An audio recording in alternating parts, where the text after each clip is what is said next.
Hey guys, Harrison here. It's been a while since I've posted a video, but I'm back today with a review of Panasonic's 45-150mm budget telephoto zoom lens. So let's just jump straight in and see what it's all about. So starting with the build of the lens, running right around the lens we had the focus and the zooming rings.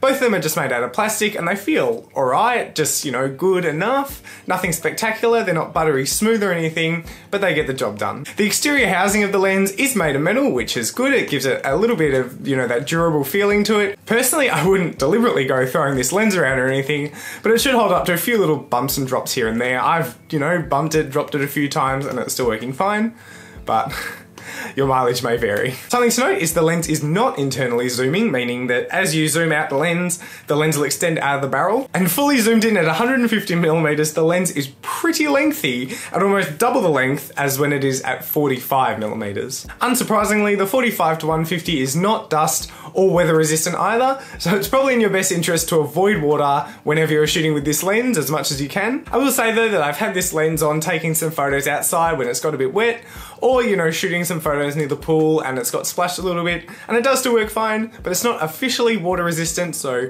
you're definitely still going to want to be careful and not go nothing crazy with the lens on your camera. On the other hand though, I took this lens out to Central Australia a few months ago and some dust has definitely gotten stuck inside the zoom and the focus rings of the lens, so I can definitely tell you that it is not dust resistant at all. Probably good to avoid taking it into dusty or sandy environments, but that's up to you as well. The biggest positive of the lens though has definitely got to be its massive zoom range, going from 45mm all the way into 150mm, which is a 90mm to 300mm full frame equivalent zoom range, which is pretty massive. Fully zoomed into 150mm, this lens is able to cover some serious distance, but you can also go wider out to 45mm to get those more standard focal length shots. So one of the downsides of this lens is that it is a variable aperture lens, meaning that as you zoom it in, the aperture will shrink down, and by the time you've zoomed into about 100mm already, the lens has shrunk down to f5.6, and even at its widest, at 45mm, it can only open up to f4. So this means that the lens is only really suitable for taking shots either outside in bright daylight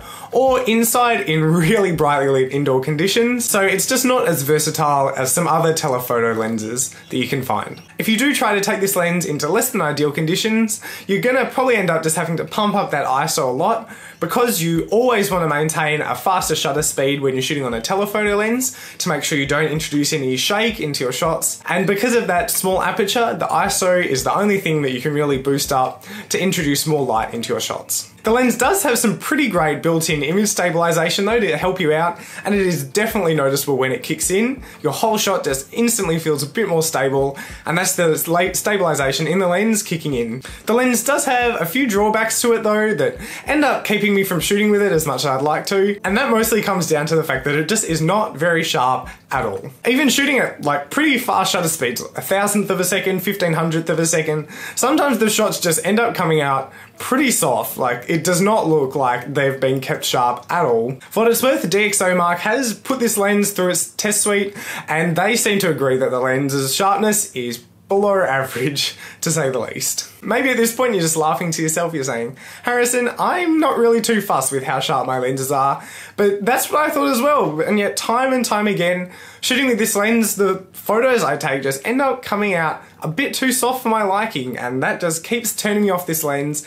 Even when it's probably the right lens to use, I end up picking up something else instead, just because I don't particularly like many of the shots that I get out of this lens. The slow aperture of the lens doesn't help it out much either, because you're not going to be able to blur out any of that soft background. It's going to be all in focus and you're going to be able to see exactly how soft the lens is, and in the end I just end up avoiding this lens unless I absolutely have to use it, because I'm just not that happy with the images that come out of it. In saying that though, I've still got quite a number of photos out of this lens that I can say that I'm pretty pleased with. So in the right conditions, it definitely can produce some great results.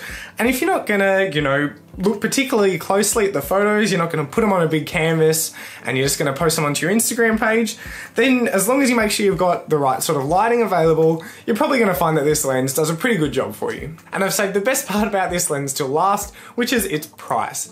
It comes in at just about 200 Australian dollars or 150 US dollars, even less on sale. And at that price, you just sort of have to give it a bit of leeway when it comes to that slow aperture and the less than ideal sharpness. So who is this lens for? If you're just looking to slap on a telephoto lens to your camera and go out and take some amateur sport shots or wildlife or bird photography casually, then this lens would probably be a pretty good fit for you. The large zoom range will let you get up pretty close to the action, and the very low price means that you don't have to invest a whole lot of money to try out a telephoto lens and see if it's good for you. On the other hand though, if you're looking for a bit more of a more serious lens or a more professional lens, or even upgrading from a budget tele like this one, something like the Panasonic 35-150mm f2.8 or some of the more expensive Leica Micro Four Thirds lenses are probably what you want to look into, where you'll get that, much sharper lens, that much wider aperture. Those sort of lenses are something you'd want to look into. If you're after some more information about this lens, the Panasonic 45-150mm, or some more professional telephoto Micro Four Thirds lenses, I'll have links to all of those in the video description where you can check them out and even buy them if you're interested. But that just about wraps up this review of the Panasonic 45-150mm telephoto zoom lens. I hope you enjoyed. If you did, don't forget to leave a like and subscribe down below. And if you have any questions about this lens, definitely hit me up in the comments section with any of your questions and I'll make sure to get back to you. If you're interested in seeing some photos from this lens, I'll have a link to my Instagram page as well where you can check out some of the shots I've taken with this lens, as well as some other lenses on my Lumix G7. And I'll also post a little Flickr album as well where I'll have just some shots specifically from this lens if you're interested in that sort of thing. Apart from that though, I'm pretty much done for this review. Thank you for watching. I know it's been quite a while since I've posted another video, but here it is. I hope you all enjoyed it. I hope the wait was worth it. Thank you for watching, and I'll catch ya in the next video.